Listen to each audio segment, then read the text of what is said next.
Hello and a very warm welcome to the Celtic Forever podcast. I'm Xander. We've got John here to go through the big game at the weekend, Partick Thistle versus Celtic in the League Cup. We're all looking forward to it after the win against Kilmarnock last weekend. Still on a wee high over that. It was just a brilliant way to win that game. But let's bring in John. Cup duty this weekend, John. A wee break from the league. It's good to get a wee break from the league. We're into the quarter-final of the Cup against Partick Thistle away from home. It's a lower division club we're up against, John, but it's the same as the Kilmarnock game. It's going to be very tough. Of course, and like your banner says, a proper Glasgow derby. Yeah, of course, a real Glasgow derby, John.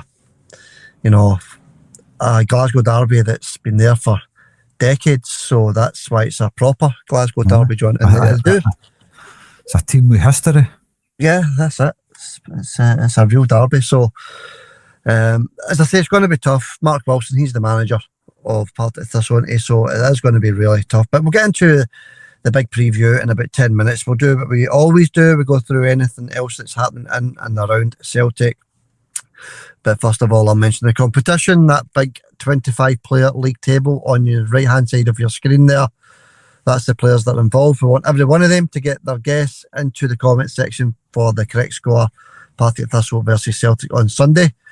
One guess each, as I say, and it's to win the fantastic prize, the very Celtic goodies. If you are top of the league come the end of the season, you will win the fantastic prize full of Celtic goodies, Celtic tops, scarves, flags, banners, lighters, pens, blah, blah, blah.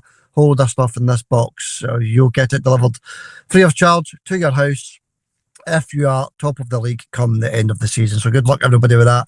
Get your guesses into the comment section. Right, John, let's get into no news. There's not really much happening but in and around Celtic just now. It's been very, very quiet at Celtic Park, but it's just been announced yesterday or today that the big training complex at Barrowfield, John, that is now complete. I did the video about a year ago, didn't I, when they were doing the building works there, and I got flung off the site. If anybody wants to go back and have a look at that. But that's it complete now, John. That's a training complex for your B sides, all your sort of junior sides, reserve sides, and Celtic ladies. I've seen that. It looks nice, doesn't it? It looks really nice. I think they've got one full-size pitch, a real full-size pitch with grass, but I think the rest is all artificial. And of course, you've got your indoor pitch as well. So that'll be handy for the Celtic players as well, that one, I'm sure they'll get their use out of that as well, Xander, rather than going to be up to Lennoxtown every other day. Yeah, it's there and available if the manager decides he wants to use it. So I'm sure you'll get some uses out of that. It looks quite impressive as well. It's very tall building as well. That indoor training complex looks very tall. But that's it completed, John. That's it done and dusted. That'll be in use almost immediately for Celtic as a club, at every level, whether it's men's, women's, as I said, B team, under 18s, under 17s, all the rest of it, John. It's there. And it looks quite nice. I'd like to go up and have a wee look in it one day myself, but I don't know if it's open to the public. I'd imagine it wouldn't be open to the public, but it looks quite good anyway, John. All right, moving on. I don't know if you saw this one, John, the rumour surrounding Raheem Sterling possibly coming to Celtic. He's at Chelsea just now. They've put him into the reserves, so he's nowhere near the first team. They want to offload him, John. Raheem Sterling, he's still only 30-year-old, so he's still got plenty to offer. This story's came out again today, Friday. It's came out that Celtic are interested in him. He would be released from Chelsea and signed by Celtic, John. But I think the only stumbling block with this one, if it is indeed any truth in it, and of course it's just a rumour at this moment, but is the wages, John. I think this Raheem Sterling, I think he'd be on about £200,000 a week just now.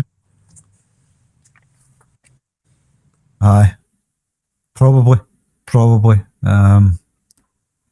I mean, I'm sure there's other clubs would take him on. He's a good wee player, isn't he, Sterling? Or Sterling, is it? Good wee diver. I remember him diving a lot. That's what I remember about him. A lot of pace. Good finish. 10 out of 10 diver.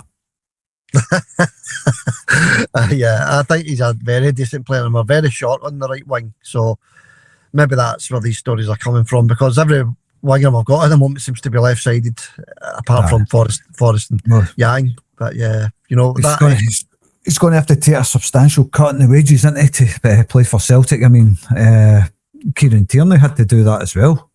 I mean, I'm sure he was on more than double what he's on at Celtic. So if he wants to play for a big club like Celtic, then he's going to have to take a substantial pay cut. I mean, when you say substantial pay cut, even if you're on 50 grand a week, that's more than enough to last you your lifetime, you know what I mean? It's crazy money these guys get paid. And anybody's turning their nose up at that kind of money. Have a look at the boys that build the motorways and all that if you think you're hard pushed, you know? Yeah, that's it. And I think, as you said at the start there, John, that there will be other clubs interested in Raheem Sterling as a top player. So it's just rumour anyway, John, and I just saw it creep up in a few different places today. Again, the Express being the latest one and a few others. So that story doesn't seem to be going away. Obviously, Brendan's worked with the player before, so maybe, you know, there's links there, who knows. But if we were to get Raheem Sterling in the door, it would be a fantastic signing, John, but I just can't see it happening. No, I don't think so. What we've no got, we won't miss. So, if it happens, it happens. If it doesn't, it doesn't. But he would be a good addition. But he needs to cut out that diving, because that's all I remember about him, is diving all over the park. But he's a decent player. No worth 200 grand a week, mind you. No, definitely not. And it might be more than that. You know, it might be 250, 300 a week. So it might be just pie in the sky. But anyway, John, we'll move on. Let's move on. We'll wait and see what happens with that. It would have to be a free agent, as you say, John, a free agent signing, and, you know, massive reduction in wages. We'd be looking to get him, as you say, for about £40,000 a week, something like that. So we'll wait and see. We'll wait and see what happens. As I say, maybe just pie in the sky. Right, John, let's get into the preview then. Big preview. Cup game, League Cup game, Partick Thistle, Maryhill, John, at Firhill.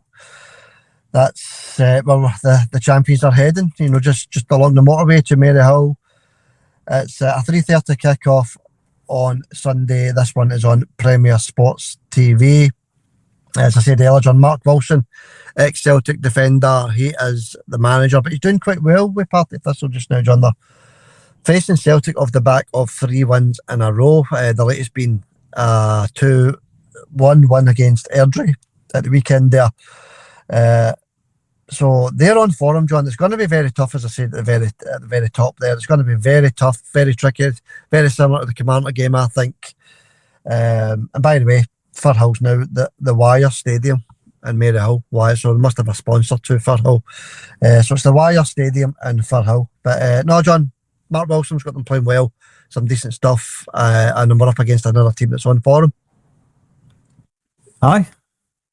Well, look, first of all, good luck to Mark Wilson in his position in charge of Partick Thistle. Well, like Mark Wilson will never forget the goal he scored in Glasgow Derby when he battered the ball right off Sasa Papac's forehead and knocked him out, and then smashed in the rebound.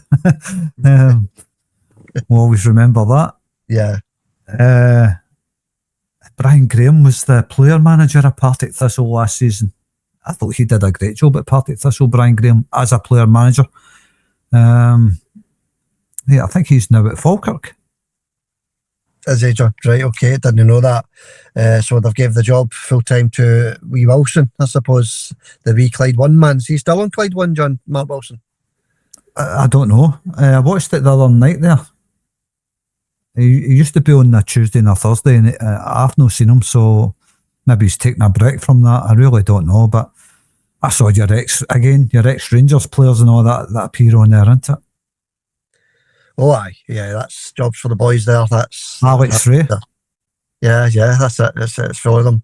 No many Celtic-linked guys there anymore, is there, John? I think Simon Donnelly, is he not on it now and again? Maybe when someone, I'm not sure, John, but I'm sure I've heard Simon Donnelly's voice on Clyde 1. He does appear on it now and again, aye. I think it's a Friday night. He's on, I'm not too sure because I don't watch it all the time, but I listen to it, should I say. But all I know is it's all again, ex-Rangers players, jobs for the boys, same on your BBC and your whatever, all ex-Rangers. But nah, I don't really watch or listen to Clyde. I don't like that presenter they've got, Gordon Duncan. I don't like that guy. Yeah, well, I only really listen to it when, Celtic win and Rangers lose, just to hear the reaction to the supporters from both sides, really. But that's the only time I listen to it, John. So it's not very often that Celtic win and they lose. Well, it happens a lot this season, but well, it does. This season's been spectacular if you listen to Clyde and you're a Celtic fan. But I just don't like that Gordon Duncan guy. He wasn't born into a Celtic household with a name like that, was he? No, Gordon Duncan, no, I wouldn't think so. No, but I've listened to it every week this season, because every week they've dropped points and Celtic have won so far. So no. Me, Mark Wilson, I don't think he's on that anymore, John, to be honest with you. Because I listened to it last Thursday and it was DL and is it Ross McCormack, the ex-Rangers player, John? He's on it as well, I think. Well, he's actually a Celtic fan. Is he? He's actually a Celtic fan. I remember something the day when he left Rangers, he says he didn't like playing for them, says I'm actually a Celtic fan anyway, so he wasn't that bothered about it. And there's a wee clip on Clyde, if you watch it on YouTube, and he's talking about me as a Celtic fan, I'm picking blah blah blah, talking about their favourite strikers or something like that. Yeah. But he is a Celtic fan. I wasn't talking like a Celtic fan, because everything he was saying was anti-Celtic and pro-Rangers, so maybe it wasn't Ross McCormack, maybe it was somebody else. Right, John, Big Trusty, we forgot to mention the injury to Big Trusty last week. We mentioned Jota, his timeline, we mentioned Alistair Johnston, his timeline. But Trusty, John, there's no injury timeline for Trusty. I've checked everywhere, and he's got this knee injury just now they picked up a couple of weeks ago. So if it's a knee injury, and it's any serious knee injury, it looks as though he could be out for a couple of months as well. I don't know, because I don't know the extent of his injury or what his injury is, but like I said to you a couple of weeks ago, he was looking good in the pre-season. So we'll wait and see. Just wait and see if any news comes out about him. But we've got enough cover there in the centre half positions, I think. Yeah, definitely, John. Well, there is cover there at centre half, but no timeline. You'd think somebody would know a rough idea, even if it's 4 weeks, 8 weeks, 1 week, but there's nothing. So I'm saying maybe the 4 weeks overall. Hopefully he'll be back sooner rather than later, Big Trusty, because it gives us more options. Another injury I was starting with there was Ralston Winter. He's also out for a few weeks. So that's quite a few injuries, John, isn't it, when you think about it?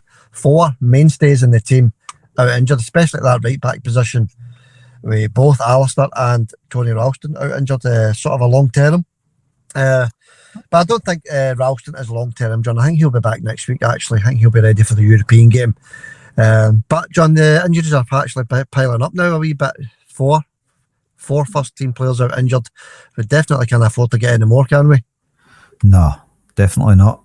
But I think Donovan, I think Ralston's going to find it hard to push him out of the team, because that boy is putting in the performances that Celtic fans like to see, Xander. Decent, very decent young football player.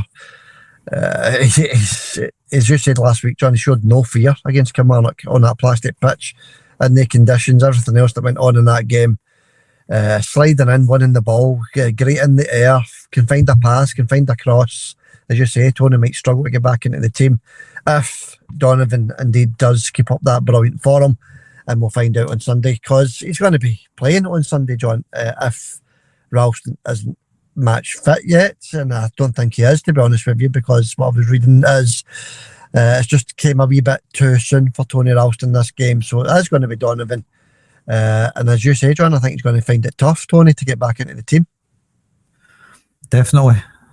Well, he's never going to be a first pick, Tony Ralston, is he? I'm not saying that to put Tony Ralston down. I think he's a half decent right back. He's a Scotland international.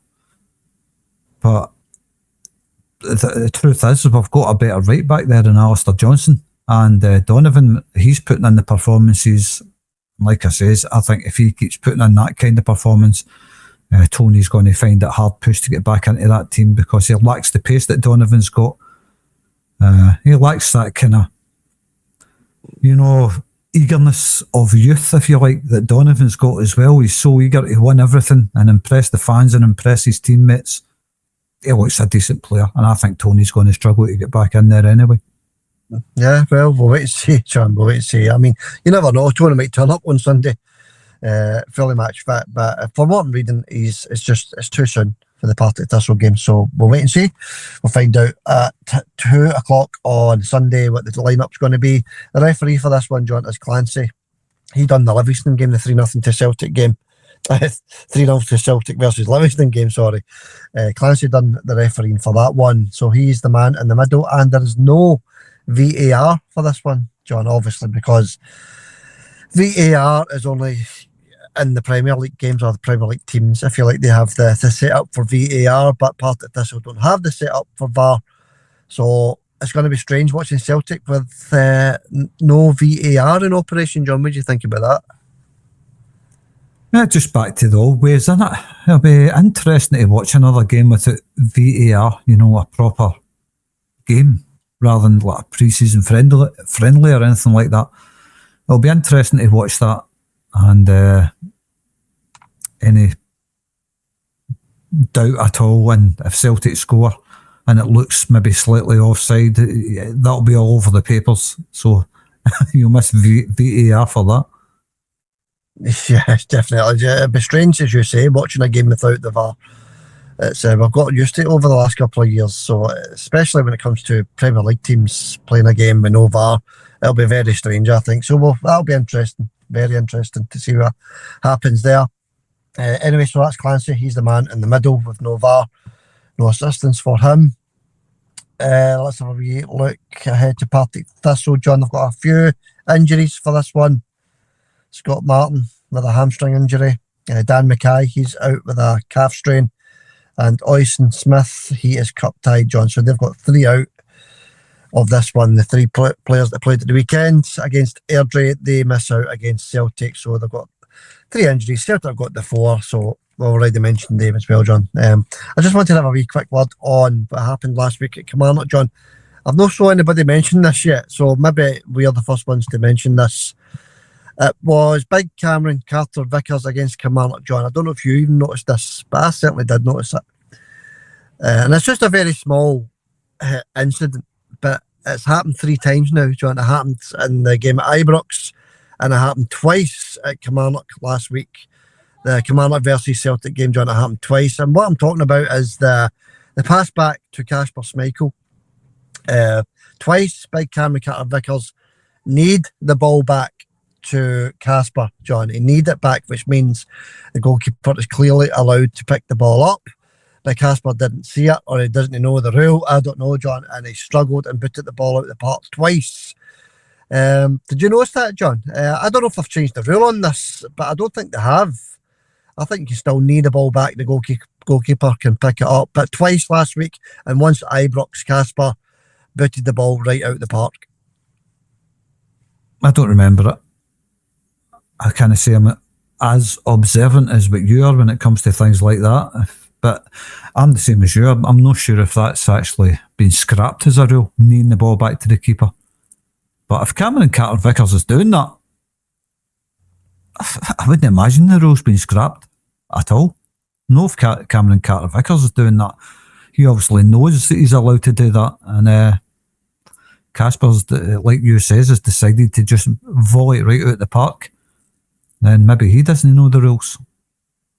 Yeah, well, John, the thing is, I'm saying it's a small incident, but it isn't really, because as soon as that ball gets booted right out the park, especially against Kilmarnock with the Giants they had last week, John, it puts us right back under pressure again. But if the goalkeeper can stop the ball with his feet and pick it up, then it stops that extra bit of pressure on our defence, I feel like. And the exact same thing, as I said, happened at Ibrox as well. If anybody wants to roll back and watch that, but I've not heard anybody mention it at all. But he does need it back twice, and once at Ibrox as well, just for Kasper to put the ball right out the stadium or out the park, to put us under a wee bit of pressure. So hopefully they can speak to each other, John, and get that sorted out.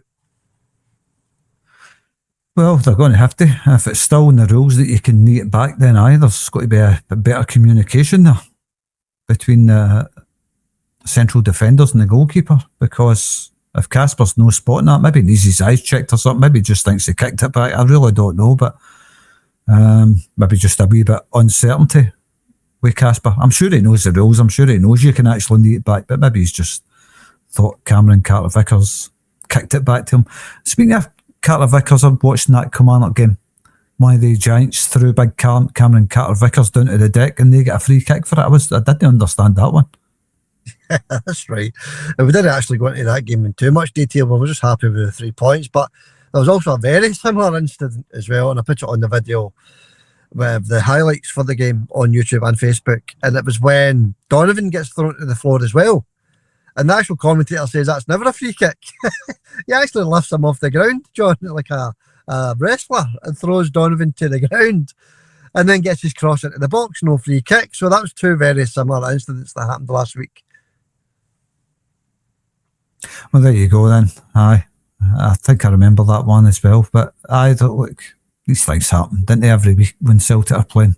They're getting free kicks given against them for absolute nothing. Celtic players are getting fouled and they're getting a free kick against them. It doesn't make any sense. We've been seeing this stuff for years and it's still going on. Yeah. Still going on, unfortunately. But I thought that one was quite funny actually last week when he's actually picked Donovan up. like an American wrestler picked him up and threw him onto the ground and then runs forward with the ball. It was actually quite funny. And the funniest part of it was the commentator. I think it was James McFadden, says it's never a free kick. So anyway, if that's never a free kick, I don't know what is. Right, John, betting. We have a wee quick look at the betting and the odds for the game against Partick Thistle on Sunday. We've got 16-1 for the Jags to go into the next round, 16-1 for a win in 90 minutes, and it's 15-2 the draw. You know, that's some odds, 15-2, roughly about 7-1 for the draw, you know. So the draw and the Partick Thistle win, the bookies don't think they've got a chance. And then Celtic, I mean, no really worth a bet. Is it 1-7, John? 1-7 for Celtic to get the win at Firhill, John. So, or the Wire Stadium. Sorry, it's now called the Wire Stadium. So, but we'll continue to call it Firhill. Just stunning odds there, John. 1-7 for Celtic to win a cup tie away from home. I mean, no matter who it is away from home, cup ties are always more difficult. And they are. And Partick Thistle, traditionally over the years, have always gave Celtic a very tough game. Going away back to the 1980s when I was very young watching Celtic, I always remember Partick Thistle being a tricky opponent, and that's continued right up until this day. Every time Celtic's played Partick Thistle, they've always gave us a really tough game. Yeah, I think the only time we get it sort of easier against the Jags is at Celtic Park. There's been a few 4s and 5s, you know, over the years, but that's not going to be the case. And you'll get that in my score prediction in a wee minute, John. It's not going to be a 4 or 5. Well, I don't think it is. You never know. It might be, but you know, going by the, you know, over the years for him at Firhill, John, it's always been a struggle for Celtic there, and I don't think it's going to be any different on Sunday. But we'll get to that in a wee minute, John. How do you fancy a wee 5-1? Bet on any actual to score the first goal, John? 5-1? No. I don't know. It's hard to say. I mean, is he going to start the game? We don't know. So we need to wait and see if he starts the game or whatever before we start deciding if I fancy 5-1 on any actual. He might come on as a super sub again and send the Celtic fans delirious. Yeah, so what if he does start the game and there's a price of 5-1 on any actual to score the first goal and you've got a spare 10 line there? Would you put it on 5-1? I'm not sure. I'm actually not sure. Maybe stick £1 on it. Be safe. Yeah, £1. Keep the £4 for your noodles. Right, okay. I've got loads of them. Don't worry about that. Right, okay. I mean, I think he's still unfit, to be perfectly honest with you. In the actual, he's not played much football at all. And he only played the 20 minutes the other day against Kilmarnock, didn't he? So I think he needs games. So I'm sort of hoping he does play from the start in this one, just to build up his fitness. We're not looking for him to score a hat-trick or score goals and play an absolute blinder. We just want any actual to get 100% match fit.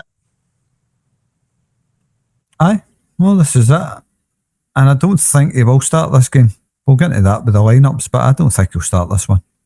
I think he'll come on as a sub again. Get him ready, need to bed him into the teams, and he's not had any first team action, so I think he'll just gradually get bedded into the team before being a first team starter. Yeah, okay, and that brings us on nicely then, John, to your predicted lineup for the Jags on Sunday. It's been another long wait, isn't it? You know, this full week, over a week in fact, between games. It's a struggle to try and find things that are happening at Celtic. It really is. I don't know how the other guys can do podcasts every day of the week. I really don't get it when there's absolutely nothing happening. You know, it's I know the board thing with the fans and the board and all that's no went away. I know a couple of the board members have came out and spoke today, and I don't really want to even go into that, John, but I'm hearing stories that Dermot Desmond is going to step in and sort this whole mess out, John. And the sooner this mess is sorted out with the board and the fans and the manager, the better for us all. Exactly, aye. Like you says, we don't really want to talk about that today. We've heard enough of that. All we want to do is see Celtic performing on the park. You want to see that togetherness with the players and the fans. That's all we want. But I don't want to. I'm like you. I'm fed up hearing about it. There's a bigger crisis going on at Ibrox, and all we're hearing about is Celtic constantly still, which I struggle to understand why that's the case with the press. Aye, it's a mystery. It really is. But we're not. I mean, they were talking about Rangers the other day. There's Xander going on about how they were in Loch Lomond skinnied at them. Who cares? The club's in crisis.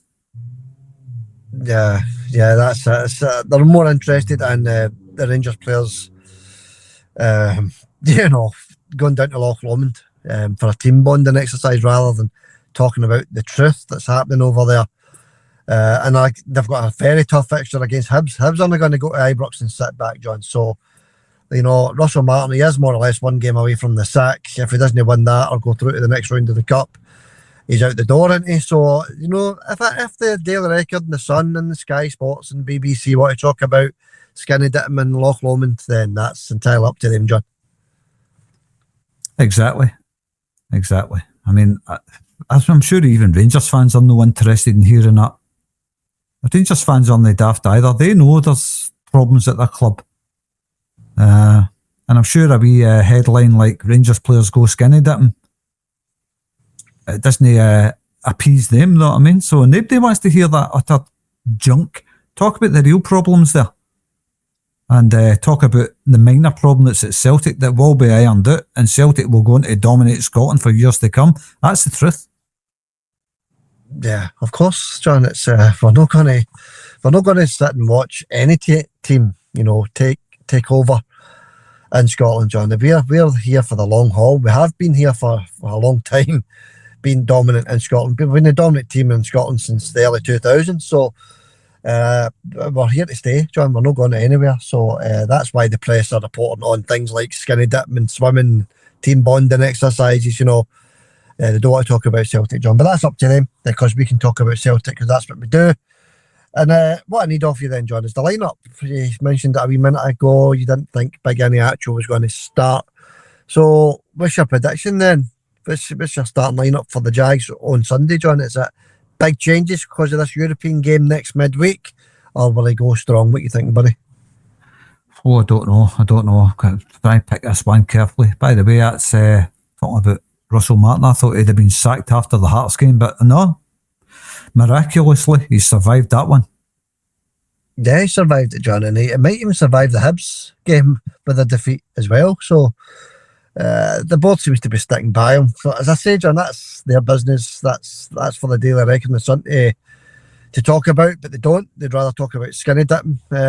So we can only talk about what happens at the the home of the champions, John, because I think it's, as I say, it's going to be really tough against Partick Thistle. Wee Mark Wilson's going to have them battling for every single ball, and it's I think he's going to go strong, to be honest with you, John. I think the manager, Brendan, is going to go as strong as possible, and he's not even thinking about this European game, to be honest with you. I think he's going to go very strong. I think so. I think it'll be maybe not the strongest team. I'll give it a shot anyway. Sinisalo in goals.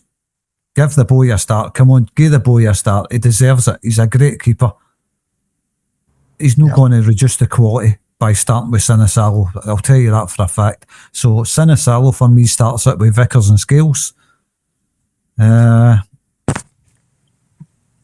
on the left.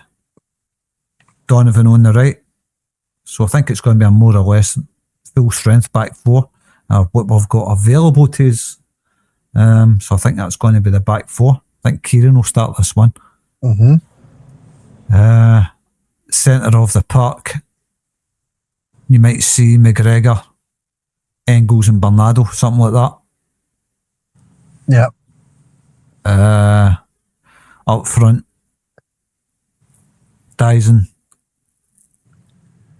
Through the middle, I think he'll play up front. Yeah. On the left, James Forrest. Sorry, on the right, James Forrest, and on the left, what's his name? The new guy that played a blinder on Sunday. Keep forgetting that boy's name anyway. Whatever his name is. Yeah. Sebastian, isn't it? Yeah, I think it'll be him as well, John. Actually, I think it'll be Jamesy on the right, because I think your man Balak John, done absolutely nothing, and he's been getting a bit of a hard time, actually, John. I know we didn't actually give him a hard time on here for the performance against Kilmarnock. We said he's just new at the club, it's going to take time to settle. He was playing on the wrong side as well. He was playing on the right instead of the left. But he's been getting a hard time on a lot of the podcast, John, and a lot of other places in the press as well, and other online stuff, John. Big Balak So I don't think he's going to start. I think he is going to be rested.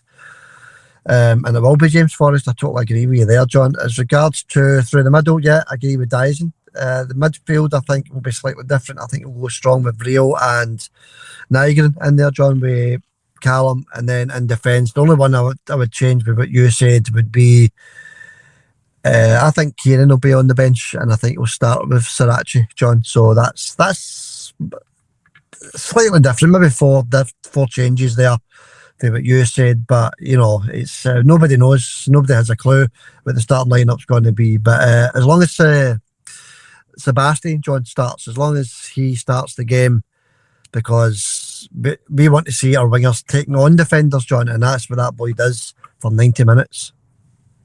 He's a cracking player for what I've seen so far. But yeah. Balak you've got to give the boy time. He's only played 2 games and he hasn't played the full game. Give the boy a chance. Don't get on his back yet. I mean, there's plenty of time to start getting on a player's back. You get months ahead of him before you start getting on their back. I mean, even Engels, it took me 2 weeks to get on his back. But do you notice Bernardo hasn't made an appearance for a while, has he? I totally forgot about Luke McCowan. I might put him in there in place of Bernardo, by the way. I might go for Engels. Luke McCowan and Callum McGregor for my centre 3. Yeah.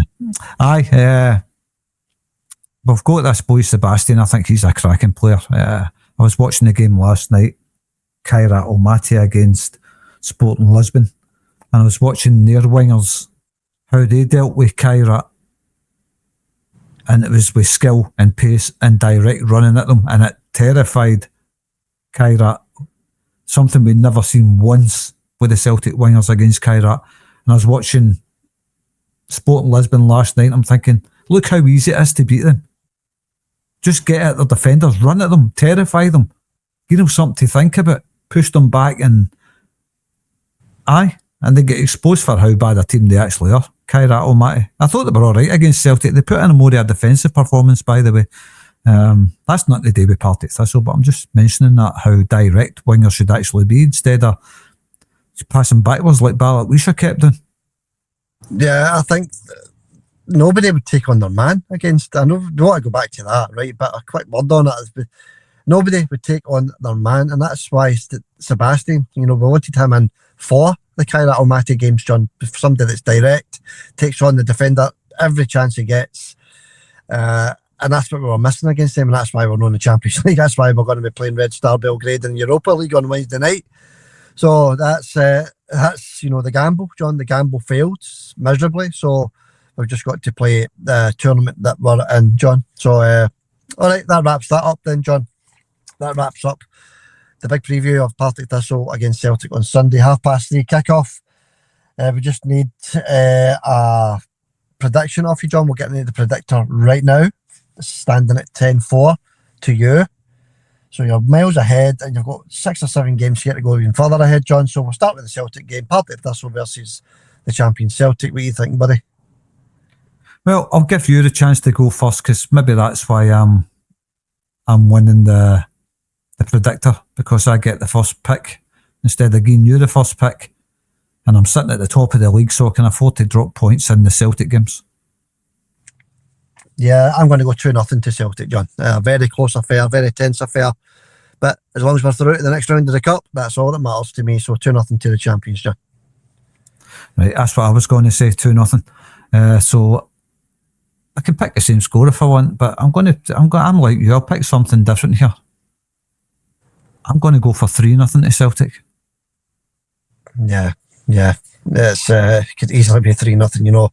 We do have the better players. Let's be honest. We do have, all the talent available to us. We should be going to Firhill and putting in a performance that more or less guarantees us into the next round of the Cup, John. The bookies think that anyway. So we do have the players to do it, but it's because it's Partick Thistle, John. It's a Glasgow derby. They will make it stuffy. They will make it tough. But 2-0, 3-0, we'll take it all day long, won't we? So good luck to the champions on Sunday. Okay, let's get into Friday night's fixtures then, John. We've got a couple on Friday night, and we'll start with St Johnstone against Lenny. John, Lenny watch. St Johnstone against Neil Lennon. I'm going to say 3-1 to St Johnstone, John. What do you think, buddy? That's the night, isn't it? Yeah. Tonight's game. I'm going to go for a Lenny one. 2-1. 2-1 Dunfermline. Okay, just take a wee note of that, John. All right, and again tonight, another one tonight. There's a League Cup game on later on Friday. It's Kilmarnock against St Mirren. Kilmarnock, very, very stuffy, especially in that plastic pitch. It's at Rugby Park, so St Mirren having to play in that plastic pitch. But St Mirren, good wee team. They do seem to get good results everywhere they go just now. But I'm going to stick with Kilmarnock in this one, John, actually. And I'm going to say 2-1 to Kilmarnock, John. What do you think, Paul? It's a hard game, Matt. It's a hard one to call. 2 half-decent teams. I thought that Kilmarnock team are just like we talked about last week, a team of total giants, aren't they? Every one of them 65 feet tall. It's very hard for any team to go up against these giants. But St Mirren have got decent defenders there, big Gogic and that. They've got some big players in their team as well. I'm going to go for a St Mirren win. 1-0 to St Mirren. Okay. Yeah, they do have a lot of tall players. In fact, every SPL team has tall players in their team, apart from Celtic, really. There's one or two, Trusty, big scales possibly, but there's not a lot of height in the Celtic team. Right, John, and also on Friday night, there's 3 games on Friday night. Celtic B against Braves at home. One if we're playing in that new complex at Barrowfield, don't know. But Celtic versus Braves on Friday night, John. What do you think, buddy? I watched the Celtic B against Alloa game. Was it last weekend or the week before? Can't remember. But I watched that anyway. I think it was the week before. Yeah. A lot of goals in that game. Was it 5-4 it finished? 5-4 to Alloa. What a game that was, by the way. There's a brilliant game of football that I actually put a video on. You get the usual idiots commenting, why you putting a video on a game we get beat? Because it's not about winning when it comes to reserves and B teams. It's about looking at players that could potentially come into the first team. That's what the video is about. I mean, open your eyes for goodness sake. But no, what a game that was, John. 5-4 defeat to Celtic B. A few very decent performances there. And Donovan played in that game as well, so maybe that's why he's been picked into the first team, John. But no, it was a brilliant game. 9-goal thriller. It was a brilliant game. So there is goals in the B team, but there's also a leaky defence, John. So I'll say 2-1 to Celtic against Braves. 2-1. Who was saying that? Why you put on a game to get beat? What an utter clown would say or something like that. I mean, obviously it's clear you want to have a look at the prospects that's coming through at Celtic. That's why it's going on to the channel. Yeah. Only a total clown would actually come out and say something like that. Is that Walloper of the week, maybe? Oh, I thought you were going to get it to Chris Boyd this week, but no, that's your call at the very end, John. You can pick him if you want. He shall remain nameless because I can't remember his name. And there's Chris Boyd. I mean, what a walloper he is, John, with his views on the penalty to Celtic. Well, there's a lot of contenders for Walloper of the week with the penalty. Michael Stewart, I think I'll keep it to the end anyway. Okay. Celtic against the Braves. I've never heard the Braves, by the way, but if Celtic youngsters perform like they did against Alloa, I can only see a Celtic B win because I thought they were superb. Very unlucky to lose that game, the young boys. I thought they played Alloa off the park, actually. So I'm going to go for a Celtic B win. I'm going to say 3-0 to Celtic B. Okay, John. 3-0. Sounds good to me. Good luck to the Celtic B anyway on Friday night. Moving on to Saturday, John, we have a league game in the SPL, believe it or not. And there is one league game, and it's Dundee versus Livingston in Dundee. Dundee up and down form. Livingston, just the draw experts, Livingston, aren't they? But I'm going to go against the draw here, John, and I'll say 1-0 to Dundee. I changed my score, by the way. I'm going to go for Celtic B 4-1s under. 4-1, right, okay. Just changed that. Leaky defence. Because I went for the Celtic first team 3-0, so I just want to change it just for that reason alone. Okay, done and dusted. Right, Dundee against Livingston. I'm with you in this one. I'm going to go for a Dundee 1-2-1. Right, John. I'm taking a note of all these ones. It says me listening back, Okay, moving on. Also on Saturday, we have another League Cup game, John. It's Aberdeen against Motherwell. The Dismal Dons, not doing too well, are they, Aberdeen? Motherwell, they're sort of doing not too bad.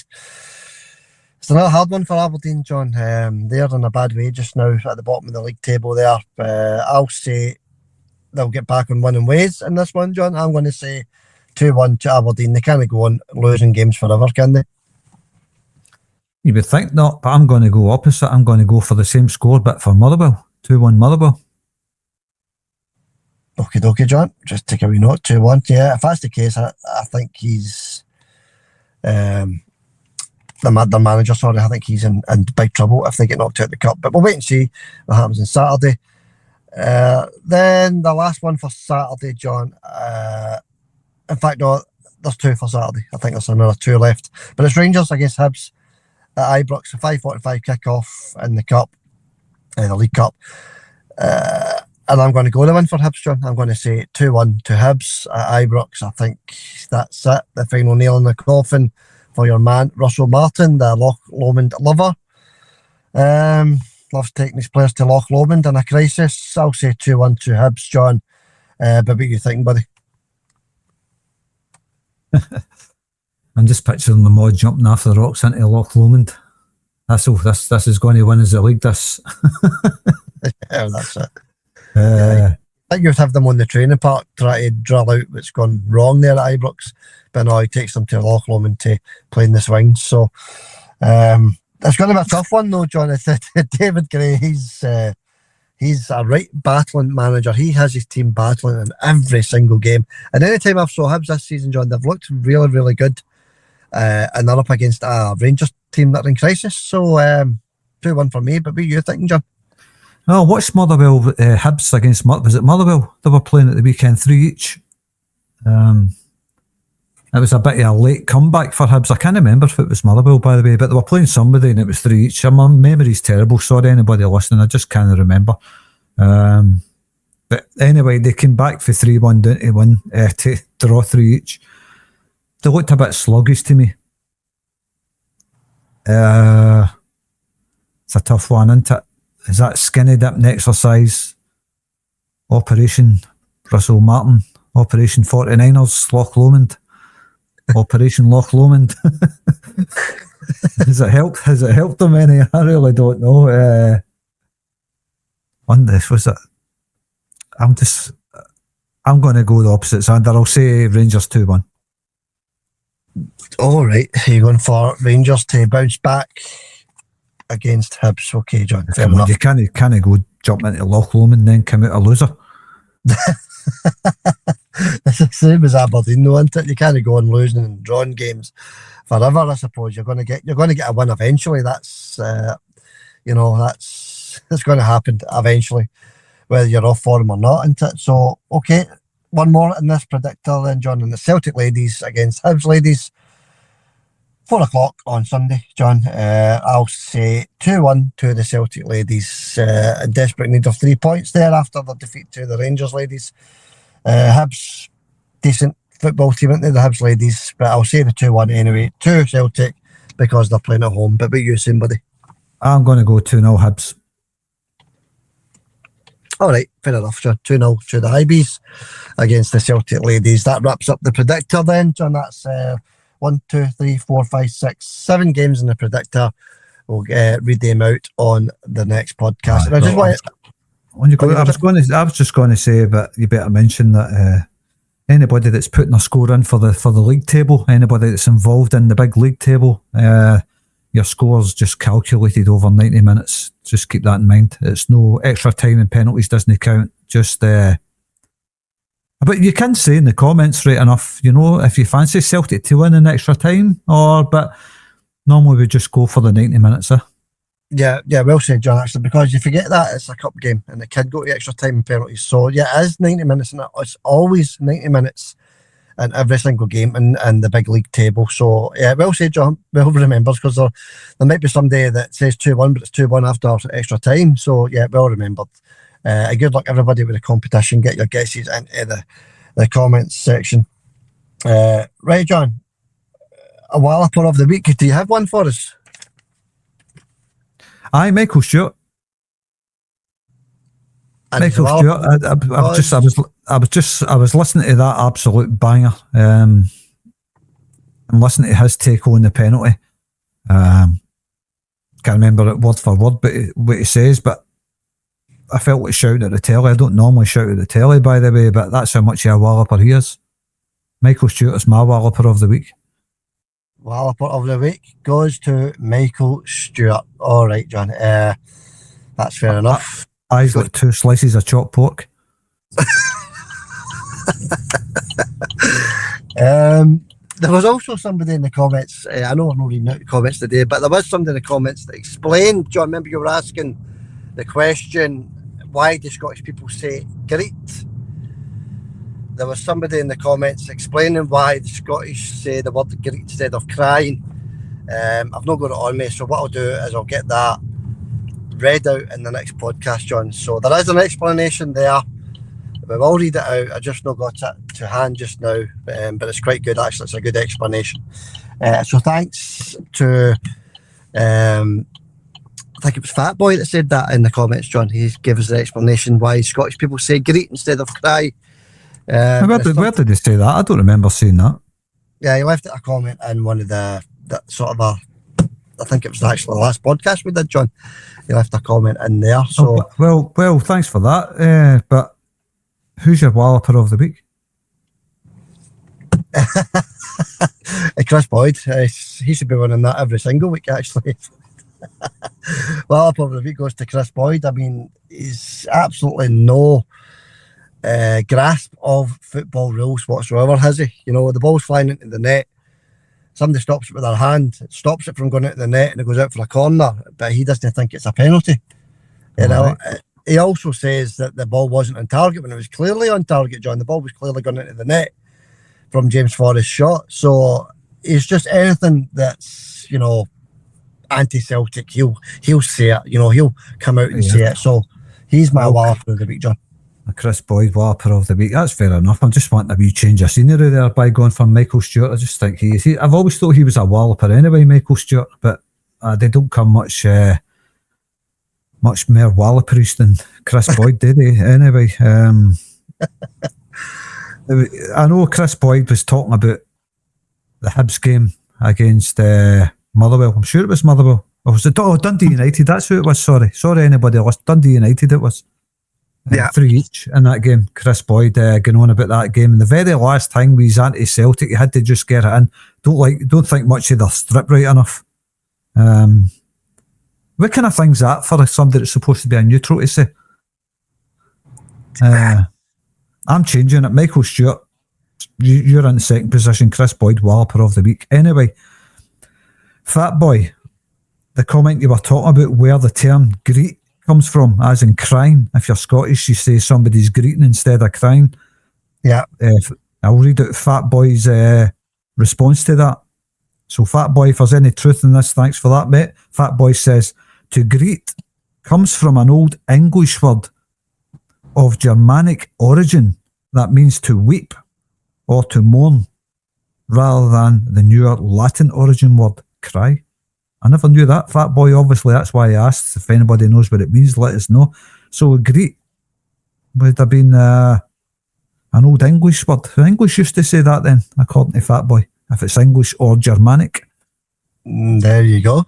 It's English of German origin. That's every day is a learning day, John, isn't it? Now we know where the word to greet comes from, as in to cry. Interesting stuff. Thanks to Fat Boy for that. We always ask the questions and our commenters always get back to us, John. So thank you to all the commenters and the podcast, John, because they do like to get involved with us. You know, they do like to ask questions as well. They have their wee moans and their wee greets as well. They do have their German origins as well, John, their wee greets. So but every commenter is absolutely welcome. Get your comments into the comments and we'll try and read them out for the next one. Just again, ran out of time today, folks, unfortunately. I just wanted to bring up that one about the greeting, if you like, from Fat Boy, because there's plenty of greeters in the Scottish press. If it's in the half, aye. But anyway, I'll give you a shout out to our comments. Rosemary, thanks. Fat Boy, great. Thanks for the information, Fat Boy. We would never sell a club. How you doing, pal? Roseanne, how you doing, pal? Good to hear from you. Jamesy boy, Doran, how you doing, Jamesy? Just a wee shout out to the regulars that commented there. But we would never sell a club. Managed to get 3 points on the board there. So right up the top of the table, we not the top, but quite a few people sitting on 3 points. Me and Roseanne sitting on 6. Just out to register a Celtic correct score, Xander. Yeah, I'll get that this weekend, John. Don't worry about that. Well, I hope so. That's in the bag. That's 3. That's me on the board come this weekend. No, it's no easy, John, as it is. Trying to predict any score is very difficult. So no, it's just a bit of fun, and it's good fun actually. A lot of people are enjoying it. A couple had to drop out, as I said, so there's a couple of new ones in there as well. So anytime anybody drops out, they don't give us their guesses for a couple of weeks, we'll ask the commenters if anyone want to join. So that's fair enough, because there is people there that really do enjoy it, John, and I enjoy it. It'd be good to be come the end of the season to be sitting at the very top of that league table. You know, it'd be quite a proud moment for whoever wins that title, John, and becomes the best Celtic score predictor, John, because that's basically what it is. You know, the best Celtic score predictor over a season. Well, that's what I was going to say, and let me tell you right now, it feels good. John sitting proudly at the top, and well deserved.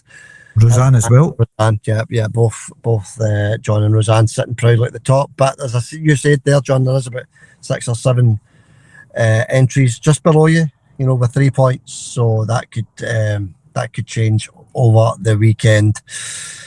There, John, that wraps it up for me, John. If you want to give us a wee quick sum up for this game on Sunday against Partick, a wee quick sum up and a wee quick word on Red Star Belgrade on I think it's Wednesday night we play Red Star Belgrade, John. So it's a funny one for the Europa League. That normally the Europa League is on a Thursday, but this is on a Wednesday. So a wee quick sum up, John, on the next couple of games coming up.